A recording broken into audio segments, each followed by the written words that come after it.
Once again, hello and welcome to Strategies for Living with author and international speaker Doug Sparks. In this episode, Doug will be talking about character qualities and what helps to develop a good character. And now, here's Doug. Hello, everybody. Thanks again for joining us for another episode in Strategy for Living. I just want to share a little bit about my own heart and my motivation for doing something like this. I think it's important. For the last 50 years or so, I've traveled the world internationally and done a lot of speaking and teaching. And some people say, well, how many countries have you been in? And my answer is, I'm not sure. I kept track the first 20 years, and I think it was like 68. And then the last 30 years or so, I don't know, it's somewhere around 100. Let's put it that way. I don't know. One thing is, one of the consequences is I'm kind of an adventurer. I like to, I'm a risk taker. And so as a result of that, I've bashed my head a lot on various things, rocks and stumps and trees and things. So consequently, the couple brain cells that are still functioning up there, sometimes I have a hard time finding the right direction. Because I was talking with a friend just not too long ago, and he said, hey, remember that time that we took that UN convoy and went out to the Darfur province in Sudan, and we were looking at the refugee situation there? And I'm going, no, not really. I remember being in Sudan, but that's about as far as I go. So I can't honestly say how many countries, a lot, let's say, a bunch.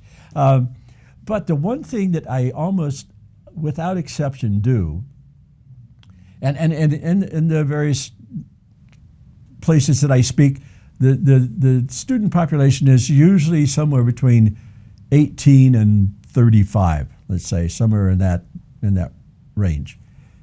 But the first thing I do when I come home, I greet my wife and we're talking, and I say this. I say, honey, you know what? This world is in really good hands. These young people are amazing. They're so cool. I love them to pieces.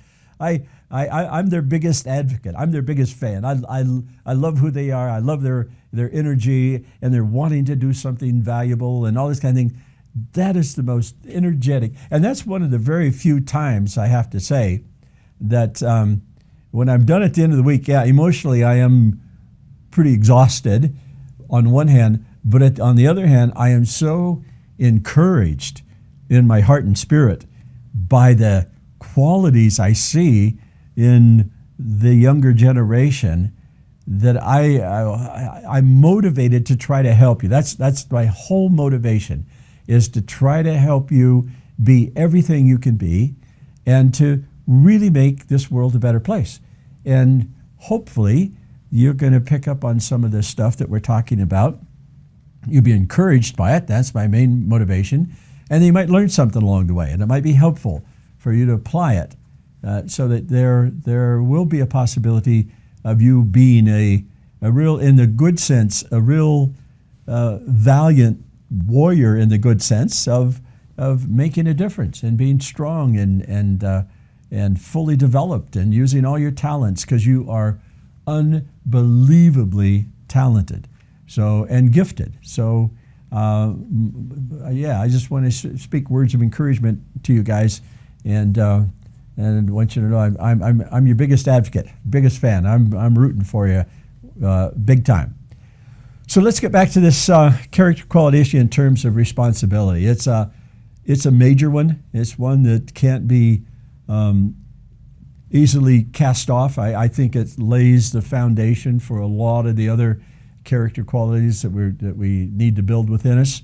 And in order to do that, this one is something that we need to take down as best we can and really get it to the firm foundation, so that you'll be standing, as Zacchaeus said, with your feet clearly on the ground, ready to move the world. It's also helpful in terms of this character qualities. I think, and I found for me personally, I found this to be really helpful, and it's Aristotle's idea of what he calls the golden mean.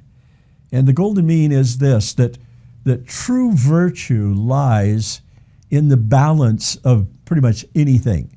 So if you can see it on a continuum, the golden mean is this area, the region that's in, say, the middle half on each side, that is in balance, where things, anything that you can do to excess is non-virtuous. Anything that you do to diminish whatever it is not virtuous.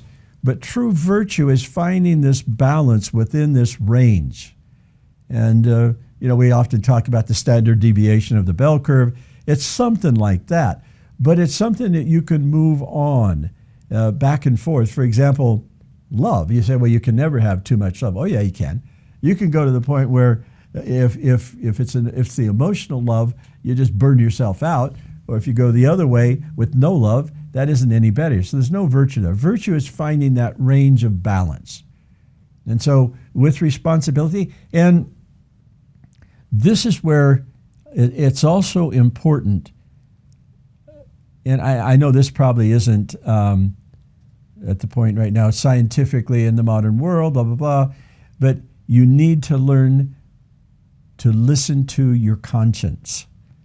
And your conscience is that kind of still, small voice, wherever it happens to reside. I mean, let's just say in the back of your head, that tells you when you're doing right and wrong. And I know this kind of flies in the face, but trust me, it works. And if you listen to if you mostly listen, sometimes your conscience can play tricks on you. Okay, it can kind of convict you of things that aren't yours. So you need to not wholeheartedly just take it all in. Every time a thought comes to your mind, no, that's right. No, but you have to kind of be very careful with it. But if you listen and you ask yourself, is what I'm doing right? Is it the correct thing? Is it the good thing to do? You probably get a pretty good read on that. Listen to it. And that will help you. My take on this is the more you listen to your conscience, the more you're going to stay in that range of virtue. And it may not be precise, you're not going to get it all the time, but at least you'll stay in that range. And as long as you're in that range, from Aristotle's perspective, then you have a good shot at, I guess the right term is well-being. Now, sometimes, and I'm just this is kind of maybe parsing words a little bit, but in our English language, we have the word happy that we throw around a lot. And usually now in the vernacular, happiness is associated with an emotion. Early on, it wasn't associated with an emotion. It was associated with the state of well-being.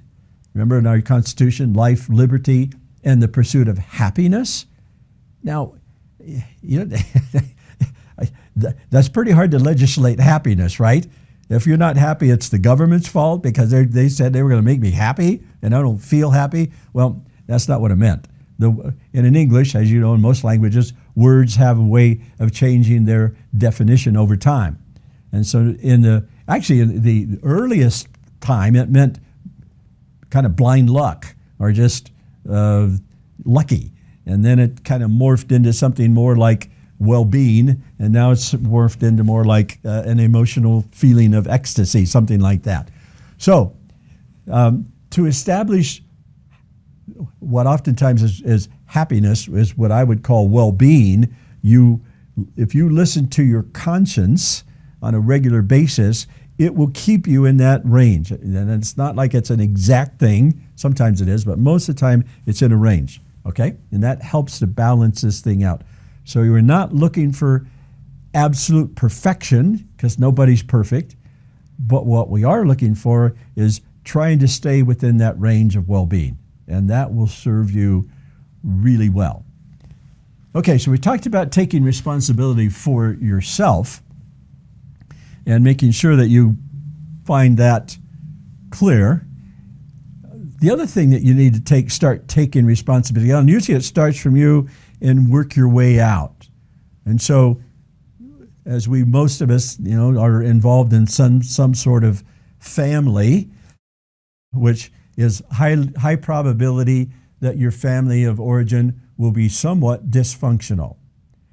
Because the definition of a dysfunctional family is any family that has people in it. So if you're a family that has people in it, it's going to be dysfunctional at some level.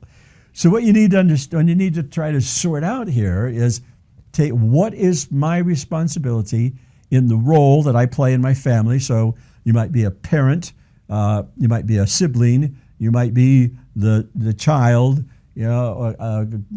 cousin. I guess we'll talk about the nuclear family.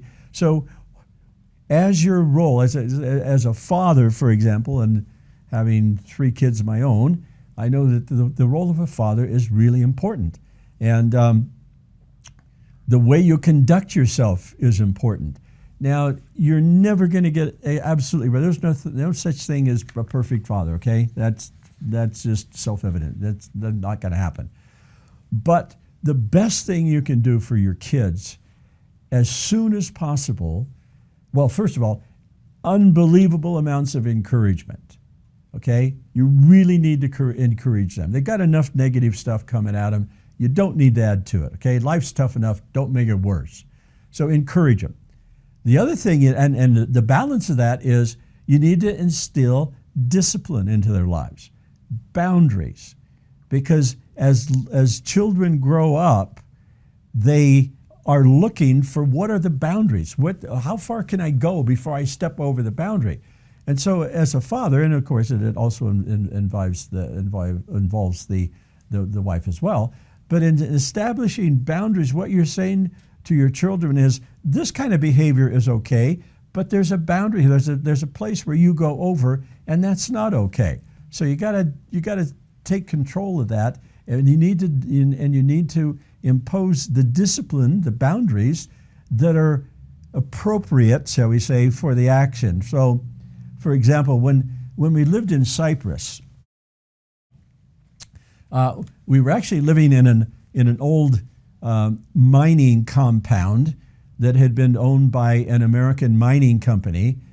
And then in about 1972 or 73, the Turkish army actually invaded Cyprus and took the northern half of the island.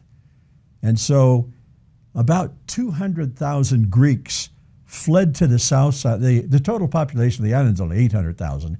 So that was a quarter of the population was displaced. And then the Turks that were living on the south part moved over to the north part. There became a demarcation line. They sent UN peacekeeping soldiers along the line of demarcation. And right on that line was this big mining, it was this compound for a mining company.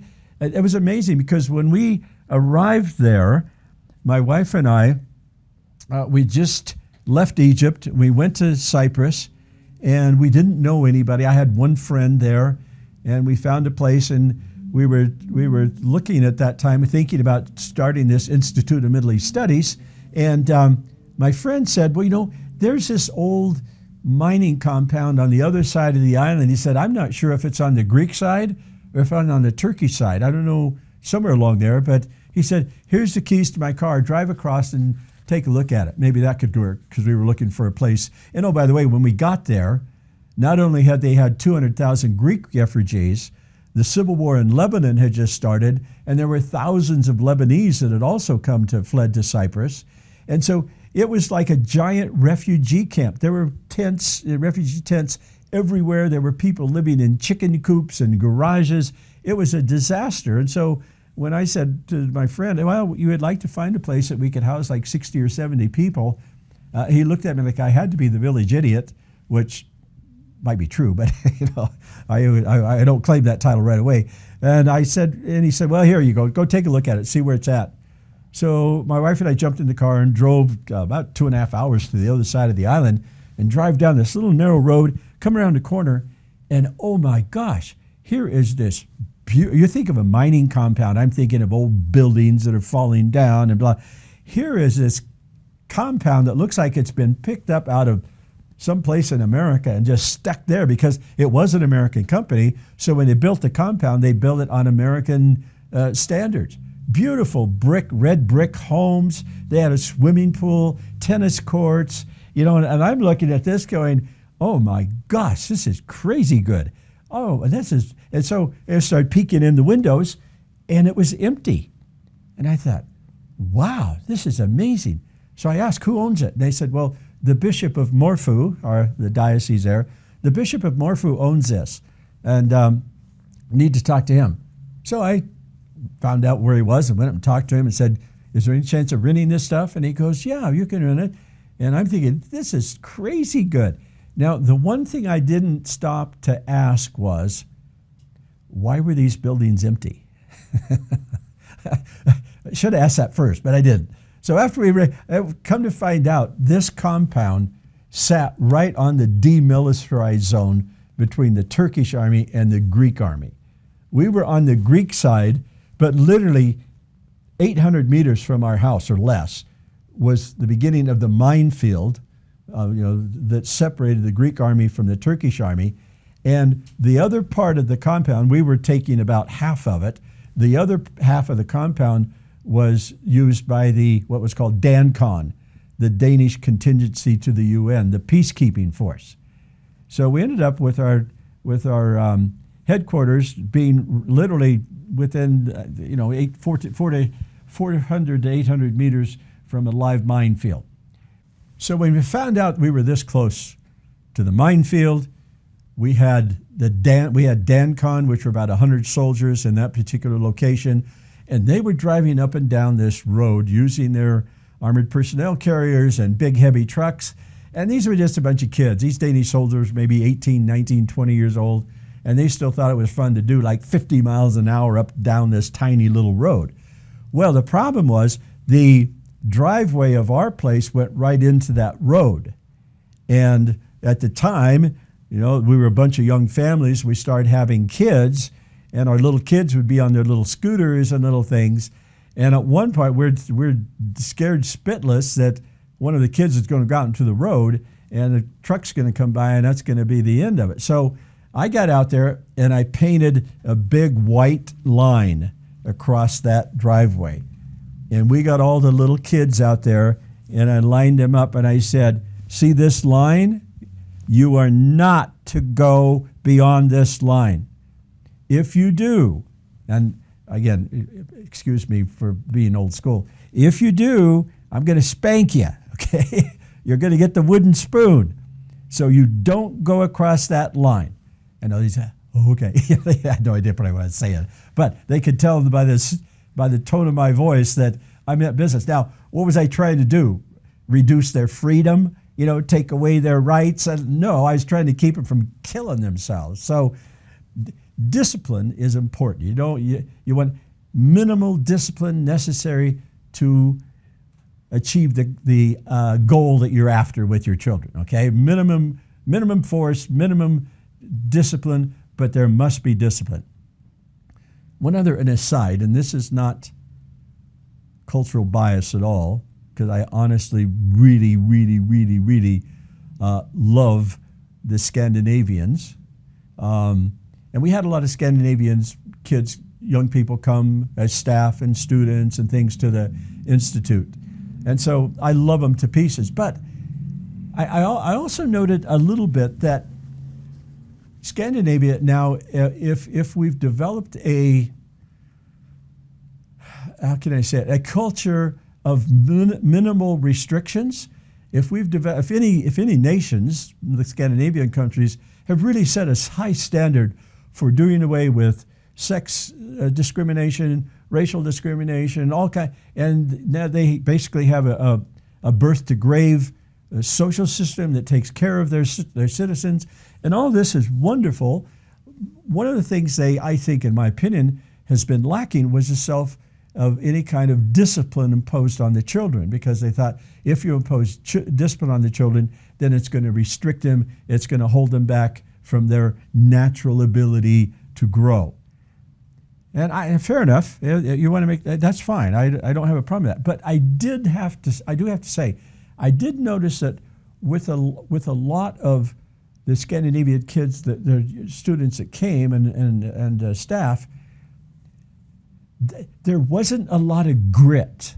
I don't know how to say it. There wasn't a lot of, they didn't have a lot of, the challenge, well, the hardships and challenges and suffering and overcoming and things, a lot of that had been removed from the society. And so consequently, they grew up without a tremendous amount of pushing back against them. There wasn't any discipline when it came to, not any, there was very little discipline when it came to child discipline, and you just basically let them run.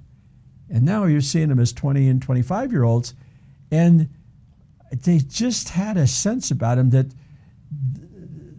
there wasn't a great deal of strength of character, if I could say. They weren't bad at all. They were wonderful and great kids, but they hadn't had those hard knocks, and they hadn't had the challenges and the hardship and the things that oftentimes make those character qualities go deep within us and give us a sense of grit, a sense of strength, a sense of perseverance, and these kinds of things. So, in my opinion, imposing discipline, like I say, the minimum amount of discipline you need to impose to accomplish your goal that you're trying to accomplish with your kid, but impose some discipline on him.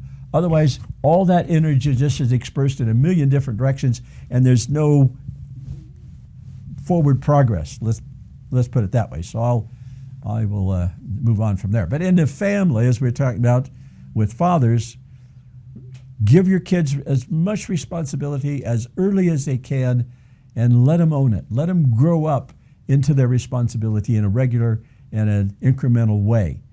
And of course, love, and as we talked about earlier, life messages. It's always, always, always better for your children to have positive input from the father rather than negative, rather than speaking, demeaning them, putting them down, calling them names is never, ever, ever helpful. And so speaking to them encouragingly with balance, in other words, you want to speak truth to them, and if they do something wrong or they do something, you don't have to encourage them about everything. Say, no, hey, that was wrong. That wasn't done. Here's how you do it. Let me help you. I'm not going to do it for you, but I'll help you how to do this. Let me show you. I'll teach you. So the father's role as a teacher is important.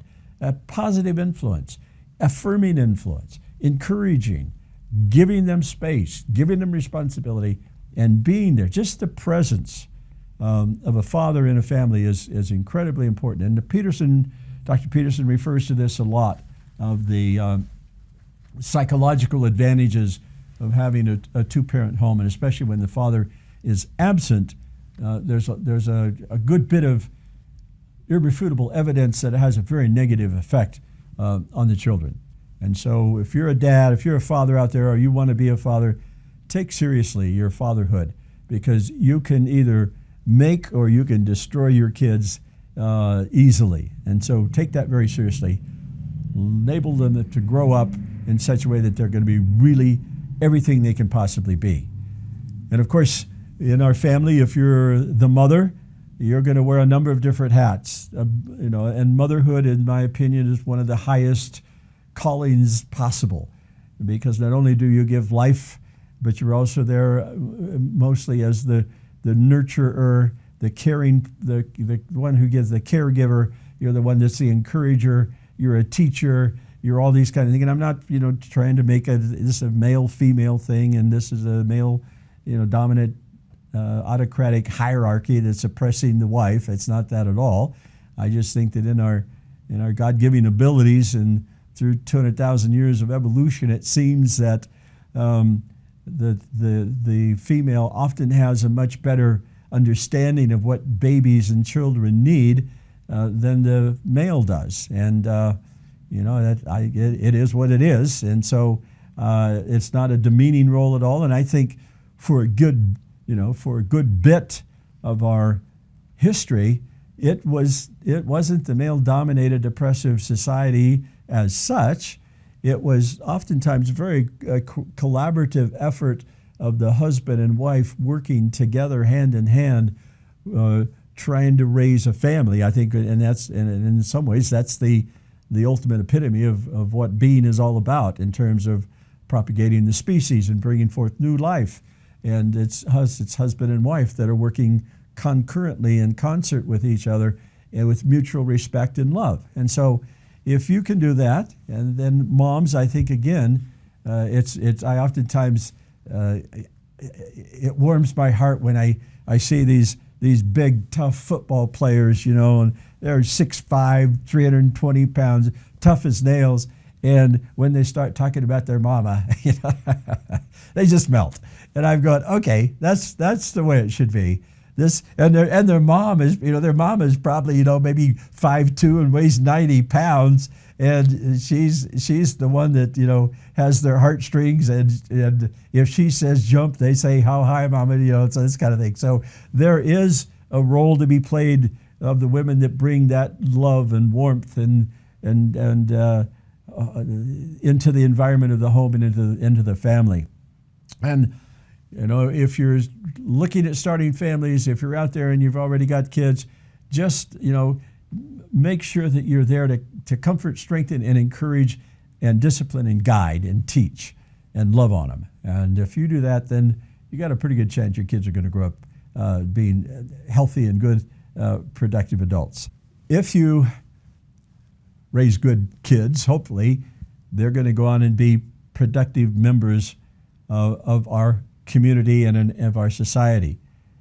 And of course, that's what we want to do. We want to raise kids that become responsible and mature adults, and who take up their burden of responsibility for the human suffering and grief that there is, take their place standing solidly on a good foundation of adequate character and good, healthy life messages, and so that they're moving into a place of responsibility more and more, and that they've been well educated and they've been well trained, they've gone into life, they're now taking on no responsibility. So one of the things, and I might just say this, that even if you are an adult, if you're let's say 30 and above, although it seems like it's taking longer and longer, as it were, to morph into full adulthood. It used to be at like 16 and 17, and then it's kind of moved to 25, and now it's 30-ish. And